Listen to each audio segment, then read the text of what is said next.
साथीहरू नमस्कार। न्यानो माया अनि मिठो सम्झना।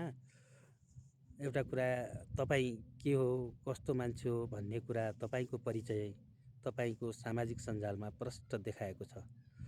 तपाईँ डाक्टर हो, मास्टर हो, बुद्धिजीवी हो, या राजनीतिज्ञ हो, या कलाकर्मी हो, या किसान हो, या तपाईँको व्यापारी हो, या उद्यमी हो, तपाईँ सर्जन हो, दुर्जन हो, तपाईँको परिचय तपाईँको फेसबुकमा प्रष्ट रूपले खुलेको छ साथीहरू। त्यसैले तपाईँले एक अर्काप्रति आफ्नो पेसाप्रति आबद्ध भएका मान्छेहरूसँग फलो, लाइक, कमेन्ट दिनु कर्तव्य पनि हो।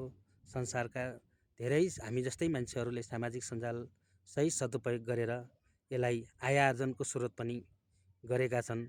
तपाईँले हामीले पनि सही सदुपयोग गऱ्यौँ, रचनात्मक सुझाव बाँड्यौँ र एक अर्काप्रति माया, मोह, स्नेह बढायौँ र तपाईँको एउटा मिठो कमेन्टले मेरो मनमा तपाईँप्रति जहिले पनि माया रहिरहन्छ। त्यसैले माया बाँड्नको निमित्त अर्थात् तपाईँ हाम्रो सम्बन्ध दिगो राख्नको निमित्त एकले अर्काप्रति माया साटासाट गरौँ। त्यसपछि रचनात्मक सुझावको कारणले यसलाई आय आर्जनको स्रोत बनाउन नसके पनि तपाईँ हाम्रो माया बाँड्ने, दुःख साड्ने अनि पीडाको जुनसुकै अवस्था खुसी साड्ने माध्यम हो सामाजिक सञ्जाल।